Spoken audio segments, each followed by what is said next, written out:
Hay sucesos que marcan nuestras vidas. Hay eventos que marcan un antes y un después en la vida de muchos. Y hay personas que no vuelven a ser igual después de ciertos eventos.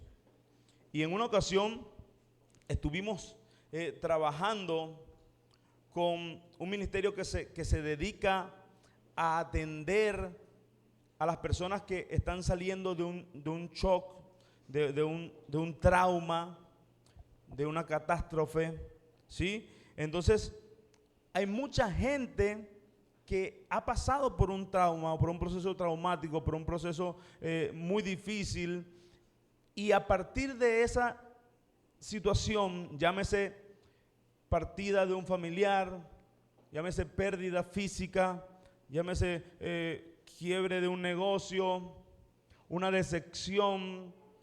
Hay muchas cosas. Hay gente que después de un diagnóstico médico no vuelven a ser igual, ¿ok?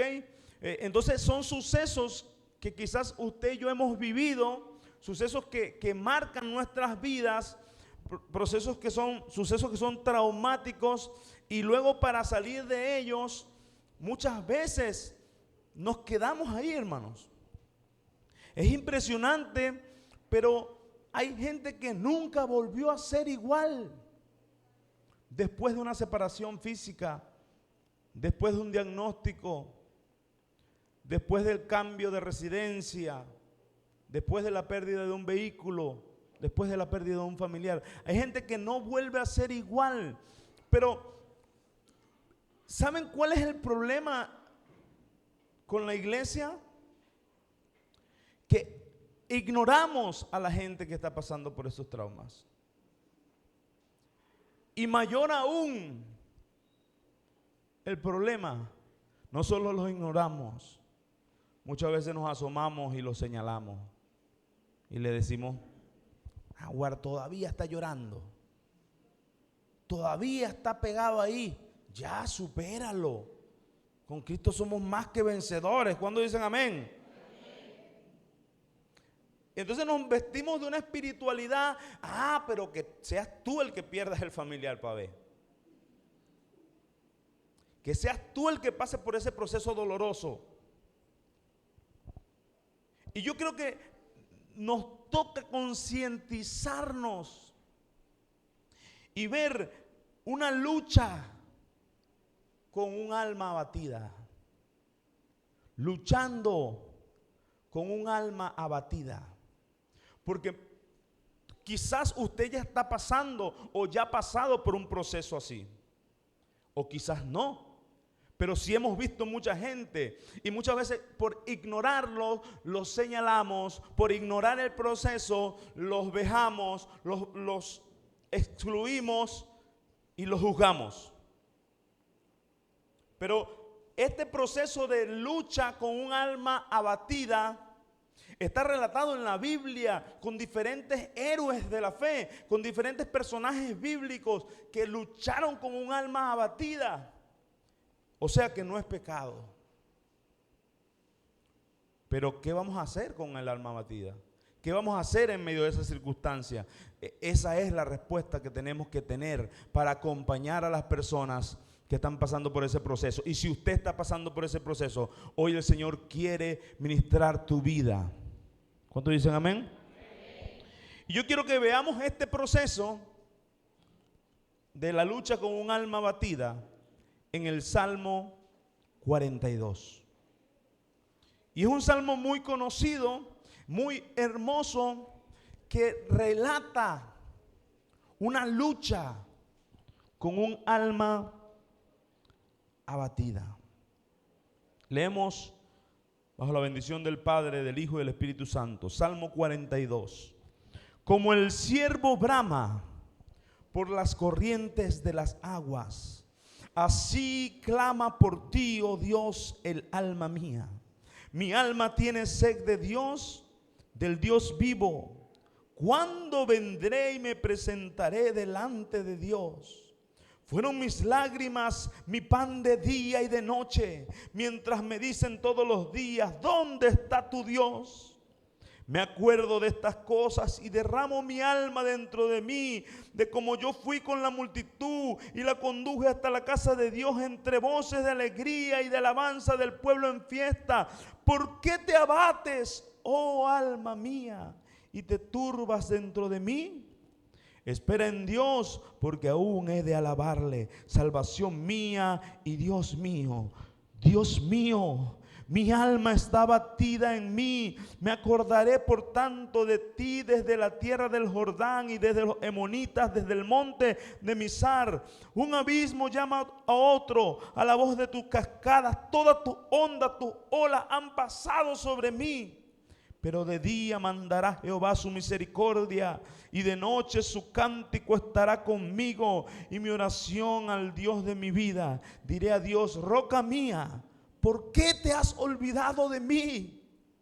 ¿Por qué andaré yo enlutado por la opresión del enemigo? Como quien hiere mis huesos, mis enemigos me afrentan diciéndome cada día, ¿dónde está tu Dios? ¿Por qué te abates, oh alma mía? ¿Por qué te turbas dentro de mí? Espera en Dios, porque aún he de alabarle, salvación mía y Dios mío. ¿Cuántos dicen amén? Amén. Hermanos, este salmo es hermoso, pero es un proceso de dolor que está viviendo el que lo escribió. Es un proceso de luto, de llanto que está viviendo el que lo escribió. Y muchas veces a esa gente nosotros los desechamos. Pero hoy vamos a ver este proceso. Vamos a ver de cerca y acompañar al salmista y ver cómo el Señor también puede restaurarnos así como lo hizo con él. Amén. De hecho, es importante antes de pasar al estudio del Salmo, ver que el salmista no es David, ¿ok? El escritor de este Salmo no es David. Y se dice que este Salmo es de los hijos de Coré. Y a los hijos de Coré se le atribuyen varios salmos, entre esos el Salmo 42. Ahora, los hijos de Coré tienen una historia bastante interesante, porque este famoso Coré fue un levita que lideró una rebelión contra Moisés y Aarón durante el viaje en el desierto. Y la rebelión de Coré terminó con él y sus seguidores siendo tragados por la tierra. Entonces, Coré, el padre de estos, o el ascendiente de estos levitas que escriben este salmo, ¿sí? Él es el que lideró una rebelión contra Moisés. Se lo traga a la tierra, pero no todos mueren y luego parte de su descendencia son levitas consagrados que se dedican al templo y al servir a Dios en el templo. Entonces, esos descendientes de Coré son los que escriben este salmo y otros salmos. Entonces, probablemente el contexto en el que ellos escriben este salmo es en uno de los exilios, cuando ellos estaban lejos del templo y estaban sufriendo los embates propios de una desolación de este tipo, de ser apartados de su tierra y estar en una tierra no propia. Entonces, en ese contexto de exilio, ellos escriben este salmo, y el salmo empieza con una ilustración que engloba todo el sentimiento que luego se va a trazar. ¿Cuál es la ilustración? Como el ciervo brama por las corrientes de las aguas, así clama por ti, oh Dios, el alma mía. Vemos entonces que en los primeros versículos de este salmo habla de un anhelo, de una necesidad por Dios, aún en medio del dolor. ¿Sí? Y esta es la primera clave. Aún en medio del dolor, aún en medio de la circunstancia difícil, aún en medio de la adversidad, yo te necesito, Señor. Y es que a veces en la necesidad, en la adversidad, en el dolor nos olvidamos de Dios también. Porque empezamos a renegar. Bueno, el salmista no. Aquí está diciendo, así como el siervo, así como este animal sediento, jadeante, brama por las corrientes de las aguas, Señor, así clama por ti mi alma. Hermanos, esa sed vital de un animal desesperado por agua para sobrevivir. Y no solo habla de que está sediento, no, sino que el siervo gritaba desesperado, por llevarlo a una expresión más fácil de decir, gritaba de desesperación porque anhelaba, es como un gemido de desesperación que hace el siervo cuando necesita saciar su sed, y no solo saciar su sed, sino quitarse el olor para que sus enemigos dejen de asediarlo. En el agua los siervos se lavaban y no solo calmaban su sed, sino que también limpiaban los olores propios para que los enemigos dejaran de perseguirlos. Entonces, un siervo en peligro de muerte, imagínense un animal en peligro de muerte siendo perseguido, corriendo, sediento, que empieza a clamar por agua. ¿Pero agua para qué? Para su auxilio, para librarse de la muerte y para librarse de una sed muy extenuante. Entonces, el salmista usa esta figura del siervo desesperado, del siervo corriendo para librarse de la muerte, del siervo sediento que hace un bramido que representa la angustia y la necesidad. Y las corrientes de las aguas simbolizan la plenitud y la vida, la seguridad que solo Dios nos puede ofrecer. Entonces en esta primera ilustración vemos como el siervo representa, el bramido del siervo representa la angustia y la necesidad en medio del dolor, del peligro y la persecución que usted y yo podemos sentir, que el salmista se estaba sintiendo. Él está representando el bramido del siervo con la angustia que él estaba sintiendo y esa petición de que auxíliame Dios.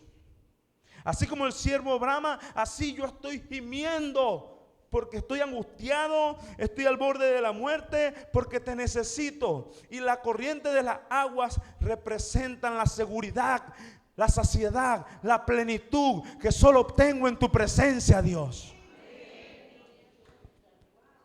Ya ahí, aplaude al Señor si lo vas a aplaudir, dile gracias, Señor. ¿Por qué aplaudimos al Señor? Porque ya ahí en estos versículos, en estos dos versículos, está condensado todo el Salmo. Está la angustia, mi amada hermana, bienvenida. Está la angustia, está la necesidad, está el peligro, está la petición, la súplica y también está representado el reposo que solo puede estar en las corrientes del agua, que representa la ayuda y el sustento de Dios. Amén. Entonces, amados hermanos, ¿te has sentido como un siervo? Sentirse como un siervo en peligro de muerte. Sentirse como un siervo sediento, perseguido, acorralado. Quizás literalmente no nos ha pasado, pero hay situaciones que llegan, que nos presionan, hay circunstancias que suceden y muchas veces nos hacen sentir como siervos acorralados, hermano. Muchas veces dicen, no, pero yo tampoco es que he estado en esa situación, pero a veces has estado tan ahogado con la circunstancia financiera, tan ahogado con la salud, tan ahogado con X o Y circunstancia, que muchas veces estamos al borde del colapso y nos sentimos perseguidos, y muchas veces hemos estado en una situación de angustia como la que está representando hoy el salmista. Y yo hoy quiero decirte, no es pecado. Si tú has sentido eso, si tú has pasado por una circunstancia así y te han señalado y te han dicho, oye, te falta fe, déjame decirte que el problema es que te quedes ahí. Pero yo creo que todos, de una forma u otra, hemos pasado por esa circunstancia. ¿Quiénes han pasado por una circunstancia así? No me vean, yo voy a levantar la mano. Yo creo que todos, amados hermanos, hemos pasado por una circunstancia como esa. Y en el versículo 3 y 4, el salmista expresa y dice, fueron mis lágrimas, mi pan de día y de noche, mientras me dicen todos los días, ¿dónde está tu Dios? Me acuerdo de todas estas cosas y derramo mi alma dentro de mí. Hermanos, y cuando vemos a alguien que no deja de llorar, uno lo consuela. Pero después lo vemos y sigue llorando, y uno dice, no, esta persona no confía en el Señor. Siempre está con esa lloradera, ¿sí o no? Entonces, muchas veces tenemos esa tendencia como que los evangélicos no lloran. Pareciera como que a veces creemos eso. Los evangélicos lloran es de gozo, pero de dolor no. ¿Por qué? Porque el gozo del Señor es mi fortaleza. Amén. Amén, el gozo del Señor es mi fortaleza, pero también lloramos. También sentimos y también lloramos, hermanos. En este proceso que está relatando el salmista, está diciendo, está haciendo una alegoría, está usando una exageración y está diciendo, mis lágrimas fueron mi comida de día y de noche. ¿Es verdad que él estaba comiendo lágrimas? Está haciendo una exageración. Está diciendo, mis lágrimas han sido mi pan de día y de noche, mientras que me preguntan mis enemigos, ¿dónde está tu Dios? ¿Qué estás comiendo? Lágrimas de día y de noche. El pana era un poquito dramático también. Sí, pero acuérdense que esto es poesía. Esto es poesía y la poesía tiene esto de drama. Pero sí, el salmista está expresando, he pasado días enteros llorando. ¿Qué tal que usted me ve a mí un día entero llorando? ¿Y qué tiene el pastor? No, está el pastor encerrado llorando. No, el pastor perdió los papeles. ¿Verdad? Lo primero que van a decir, no, hay que buscarse otro pastor. Porque ese pastor lloró, no lo queremos aquí.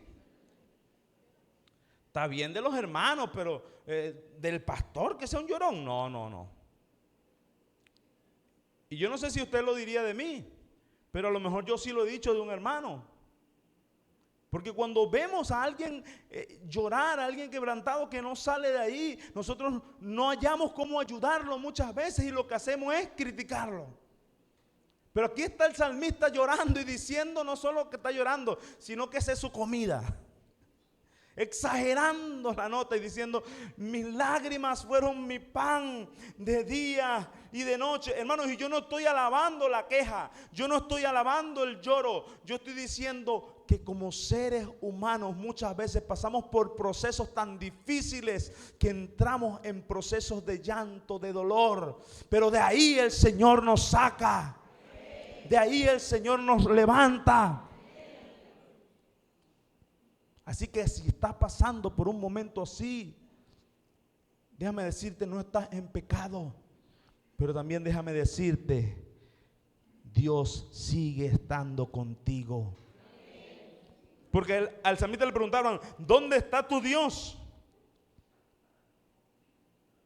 Y vemos que él, en esta parte, él revela la intensidad de su dolor, la intensidad de su aflicción, diciendo, mis lágrimas fueron mi pan de día y de noche, me deshago en llanto, dice una versión. Una versión en el versículo 4 dice, recuerdo esto y me deshago en llanto. Yo solía conducirlos, yo solía llevarlos en voces de alegría, hacíamos gran celebración, pero hoy me deshago en llanto. Hermano, vemos un líder, quizás un servidor, que estuvo sirviendo arduamente, que estuvo llevando un liderazgo y de repente ya no está liderando y se encuentra en un proceso de luto, se encuentra en un proceso de dolor, se encuentra en un proceso de aflicción y dice, yo antes estaba ahí, predicaba, yo antes era el que servía y hoy me deshago en llanto porque no puedo salir de este dolor. Más o menos eso es algo de lo que está pasando allí.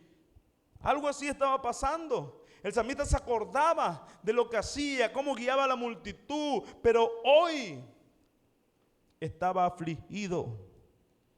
Hoy estaba angustiado. Una angustia que lo hacía llorar constantemente. Yo le pregunto, ¿quiénes han tenido situaciones que los han puesto llorones?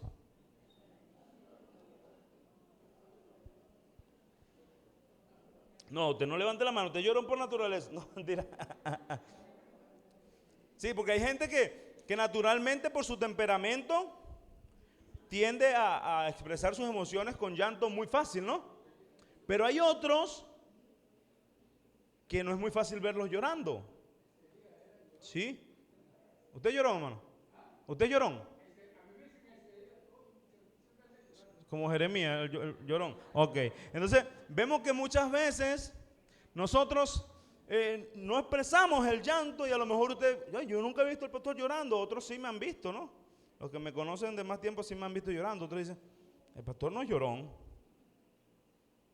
Pero hay circunstancias que tocan una fibra, que tocan una parte de nuestro ser y suceden ausencias, situaciones.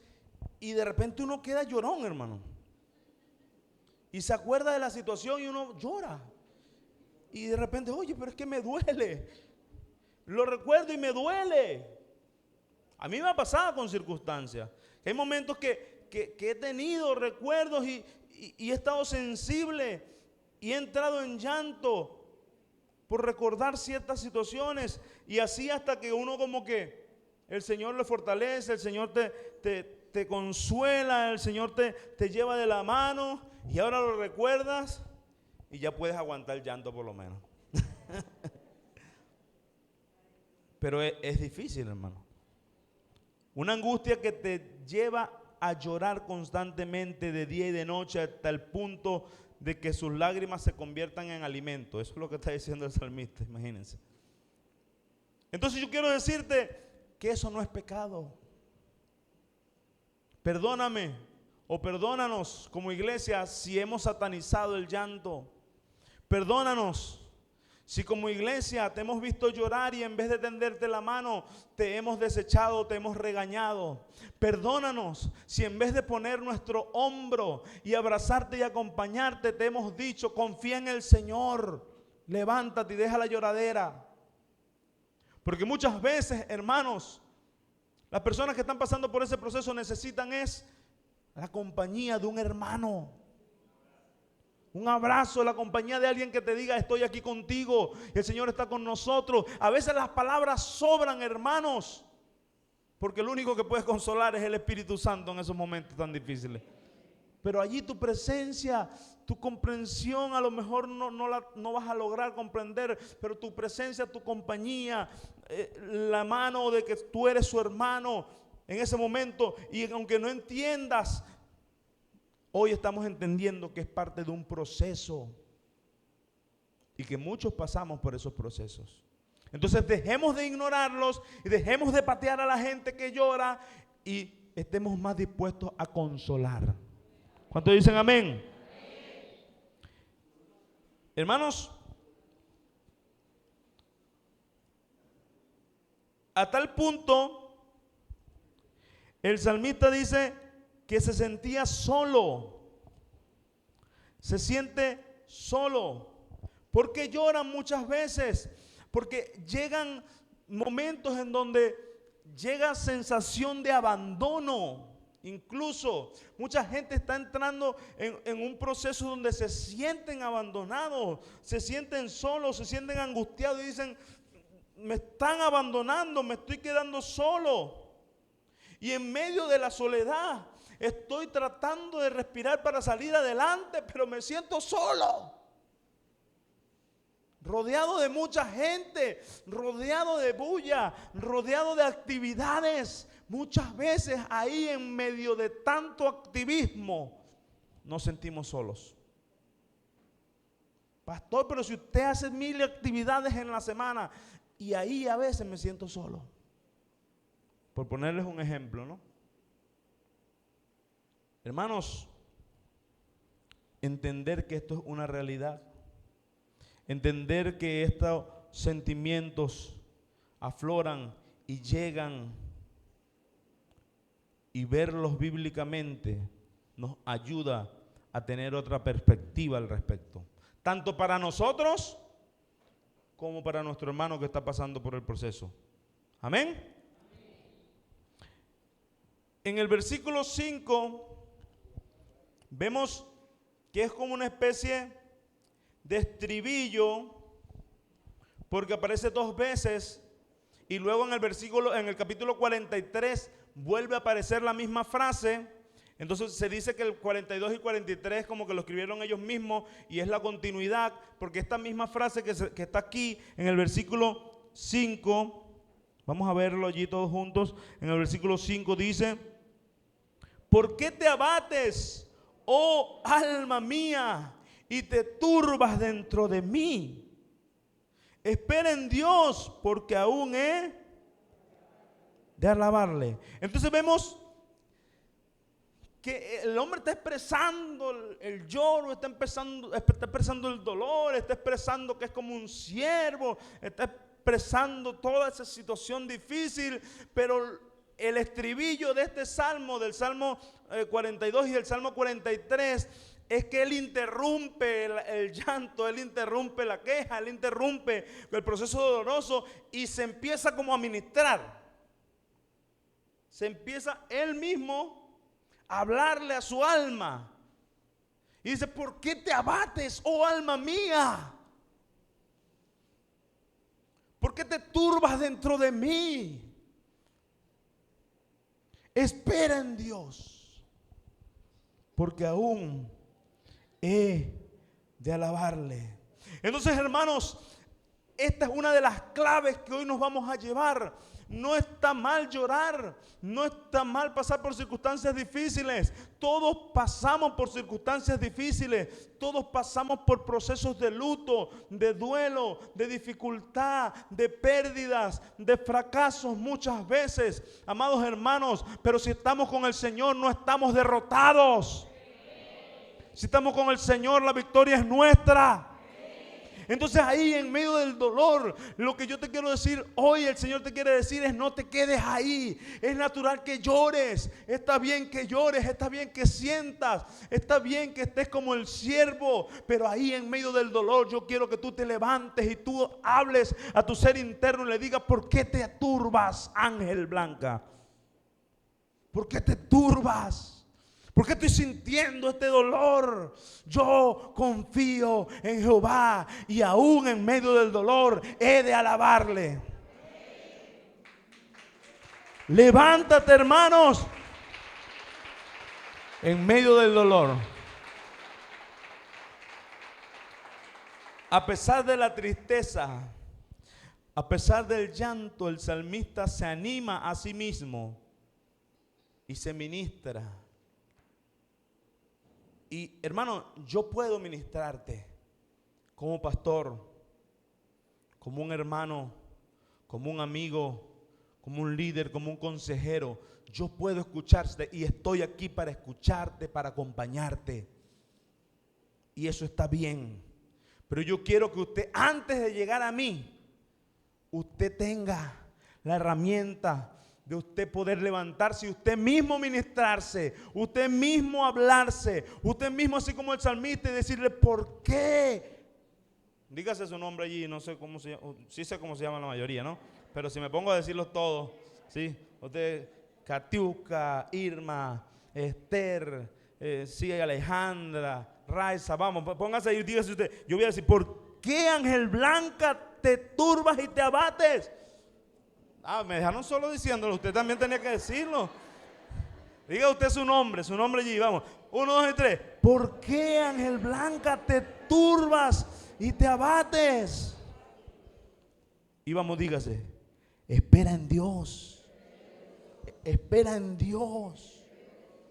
Aún he de alabarle. Amén. Entonces, a pesar de la tristeza, a pesar de las circunstancias, usted y yo nos sobreponemos. Y la palabra abatido es un estado de tristeza o depresión, como si el alma estuviese postrada o impotente. Imagínense la severidad del asunto, que la palabra que está aquí como abatido es como que si el alma estuviese postrada o impotente. Tu ser interior, cuando está pasando por esos momentos, muchas veces no nos provoca nada, hermanos. ¿Cuántos han pasado por momentos difíciles que se les quita hasta las ganas de bañarse? A ver. A mí se me pegaba un olorcito raro. ¿Verdad que sí? Muchas veces cuando pasamos por momentos difíciles se nos quitan las ganas hasta de bañarnos, se nos quitan las ganas de ir para el trabajo, se nos quitan las ganas de hablar con nadie, apagamos el teléfono, nos desaparecemos quizás. Esa es la palabra que está allí como abatido. Un alma postrada, un alma que se siente impotente, un ser interior que se siente aislado, perturbado, sugiere hasta confusión. Hoy día pudiésemos decir, bueno, algunos profesionales dirían, bueno, está en un estado de depresión, está en un estado de ansiedad, está en un estado de crisis de tal cosa. Hoy día a lo mejor le pudiesen dar un diagnóstico, un pronóstico clínico. Sin embargo, vemos un alma postrada, un alma que se siente, un ser interno que se siente confuso y que no quiere nada con nadie. Pregunto, ¿alguien se ha sentido así aquí?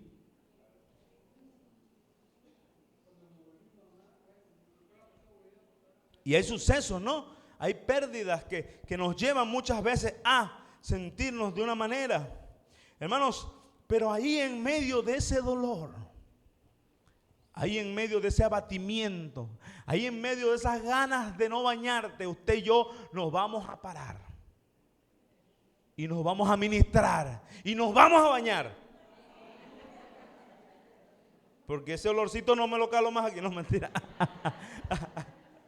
Nos vamos a levantar y nos vamos a bañar y vamos a hacer lo que nos toca, porque en medio del dolor yo me voy a ministrar y yo voy a decir, yo espero en Jehová, yo espero en Dios, Dios está conmigo a pesar de este dolor. ¿Por qué te turbas, alma mía, si Dios tiene el control?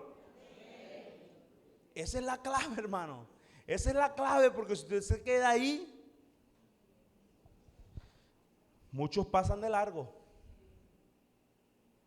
Porque una cosa lleva a la otra y la otra a la otra. Sí, es una cadena de sucesos. Hermanos, aprenda a ministrarse usted mismo.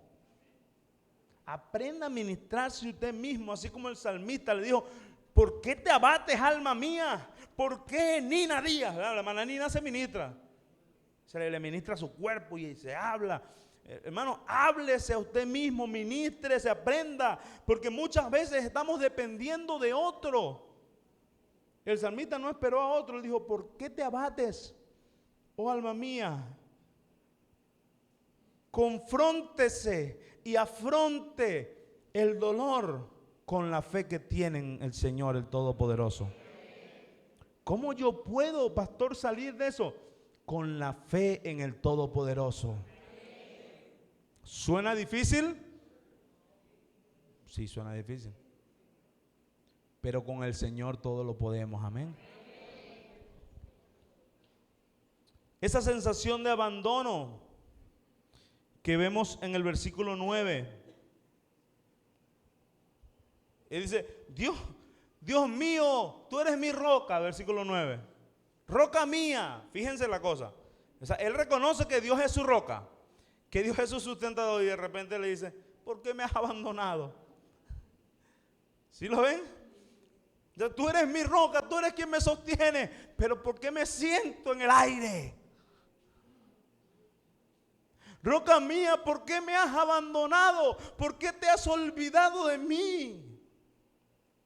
Y es que muchas veces en ese momento difícil, muchas veces en ese momento traumático, muchas veces en esos momentos de llanto, sentimos que ni Dios nos está acompañando. Pero déjame decirte que no es así. Es parte del proceso traumático, es parte del dolor que te está embargando, es parte de lo nublada que se pone nuestra mente ante este proceso de dolor. Y sentimos, Señor, me abandonaste. Así estaba el salmista, hermano. ¿Por qué te has olvidado de mí? ¿Por qué ando yo enlutado, acongojado, sufriendo la opresión del enemigo? Y muchas veces, hermanos, nos dicen, no, a Dios no se le habla así. A Dios solo se le alaba. Dale gracias al Señor. Pero ¿y qué? De esos momentos donde no entiendes, ¿a quién vas a ir, hermano? ¿Es mejor andar chismeando con otro de Dios? Anda a Él, exprésatele a Él. Él es tu Padre, Él te entiende. Vamos, Señor, me siento solo. Siento que me está dejando como solo aquí. Oye, no sé, como que estás así como que haciéndote de la vista gorda, ¿será? y es como que suena como un abuso, ¿no? De nuestra parte. Suena como que hasta irreverente. Pero el salmista le estaba diciendo, roca mía, epa, ¿te has olvidado de mí? Me abandonaste. Y es que a veces sentimos así, hermano. ¿Y a quién vamos a ir? A Dios. Exprésaselo a Dios en ese momento de dolor. Anda a Él. Díselo a Él. Acerquémonos a Él. Cuando tengas esa sensación de abandono, cuando tengas esa sensación de soledad, anda a tu roca y exprésaselo a Él, porque ahí vas a encontrar seguridad, ahí vas a encontrar plenitud de gozo, ahí vas a encontrar consuelo, ahí te vas a dar cuenta que no estás solo, que Él está obrando aunque no lo entiendas. Ahí a sus pies vas a encontrar el consuelo que solo Él puede darte.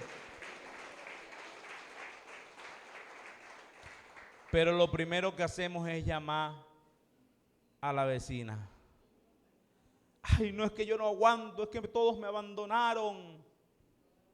Hasta Dios me dejó sola. Ya va, anda Dios primero. Exprésaselo a Él. Pero entonces hablamos de Dios y cuando llegamos ante Él, te alabo, Señor, tú eres bueno. Hipócritas. Lo que estás sintiendo, díselo con respeto, con reverencia. Pero ya Él lo sabe, díselo. Seamos sinceros con Él en esos momentos de angustia, hermanos. No busquemos para otro lado. Busquémoslo a Él. Hermanos, esta versión en el versículo 10 dice: siento un dolor mortal en los huesos cuando mis enemigos me afrentan. Wow. Entonces, pasamos a un proceso de somatizar. ¿Sí? Fíjense que está hablando de llanto, está hablando de dolor, está hablando de soledad. Ahora todo esto me lleva a sentir un dolor en los huesos. impresionante. O sea, el nivel de afección que podemos tener con situaciones de turbulencia en nuestra vida es tan fuerte que el salmista decía: yo siento dolor en mis huesos, un dolor mortal, no cualquier tipo de dolor. Y hablando con una doctora que tengo, muy amiga mía, ella me contaba del síndrome del corazón roto. Y este es un síndrome en donde por situaciones emocionales, por situaciones de dolor, de traumas emocionales, las fibras del miocardio, las fibras del corazón, del órgano del corazón, son alteradas y sienten físicamente un dolor en el corazón, porque las fibras del miocardio fueron afectadas por un proceso emocional.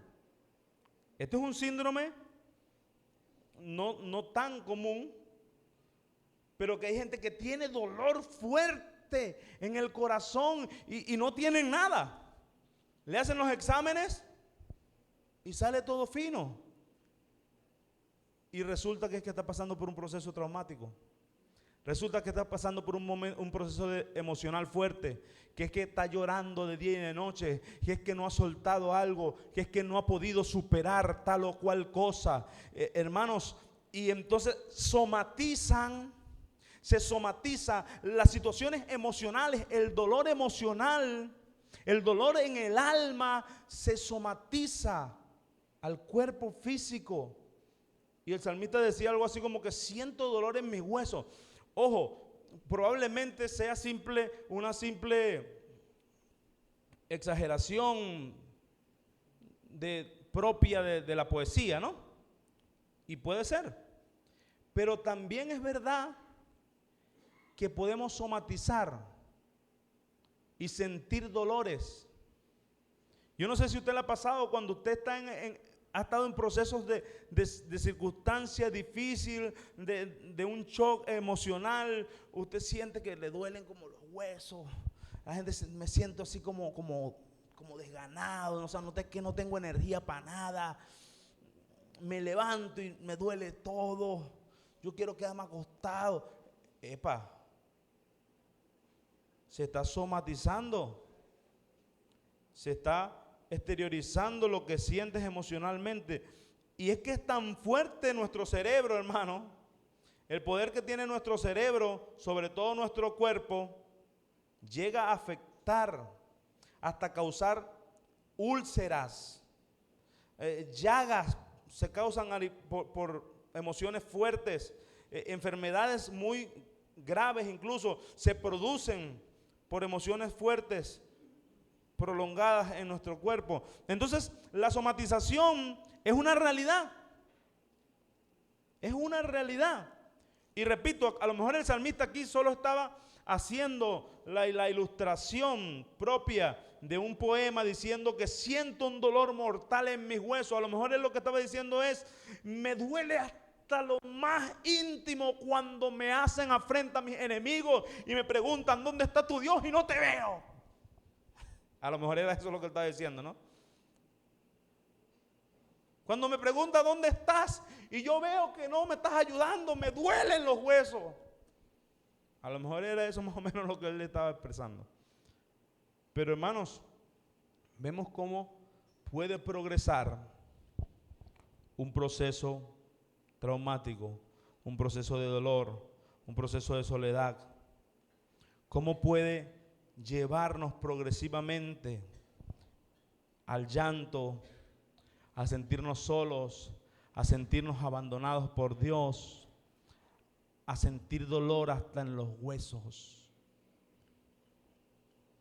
Si usted ha sentido eso alguna vez, hoy quiero decirte nuevamente: no tienes un pecado oculto. Porque esa es otra postura que hemos tenido muchas veces.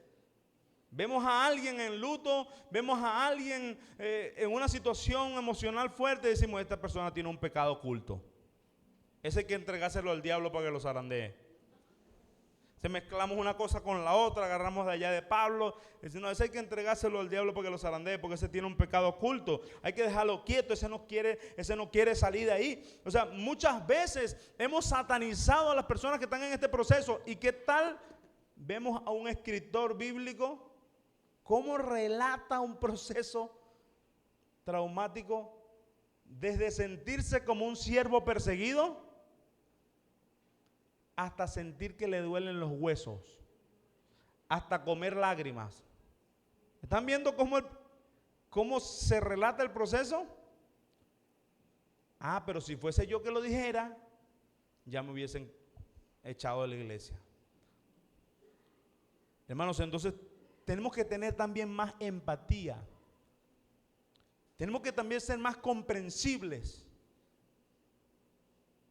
en estos momentos que muchas veces atraviesan nuestros hermanos. Tenemos que estar más dispuestos a tender la mano, a callar y acompañarles. Porque una cosa que nos enseñan para poder acompañar a las personas que están en este tipo de procesos es que tenemos que tener menos palabras, más compañía y más amor.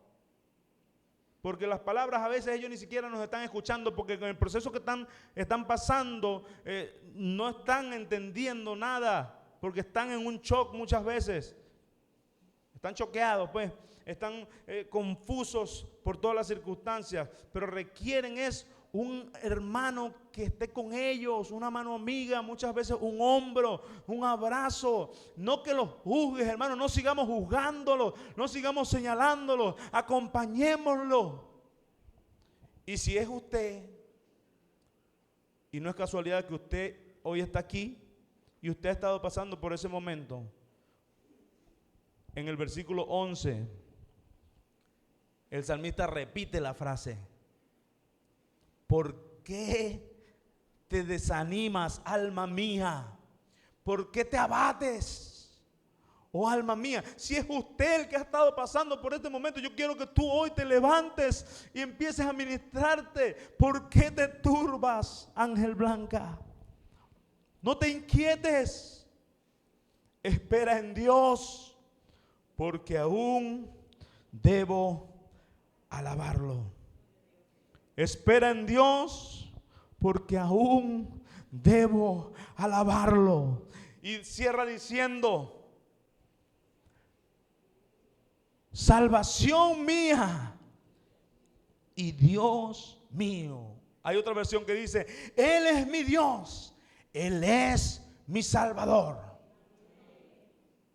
Entonces fíjense, todo este proceso de dolor, todo este proceso de llanto, todo este proceso de queja, él cierra diciendo: yo voy a alabar al que es mi Dios, al que es mi Salvador. Yo voy a alabar al que me sostiene, porque Él me libra de la mano del enemigo. ¿Cuántos dicen amén? Amados hermanos, Dios no nos ha abandonado. Amados hermanos, Dios no nos desampara.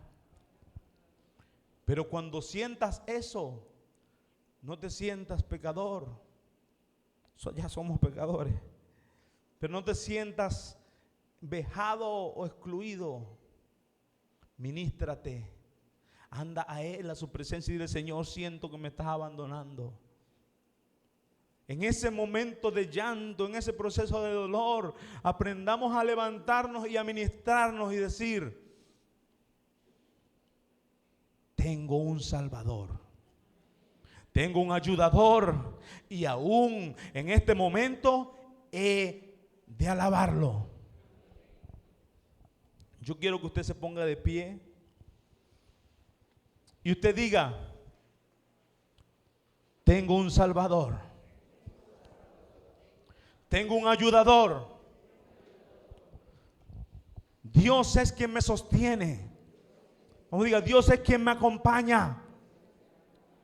Ponga su mano en su corazón.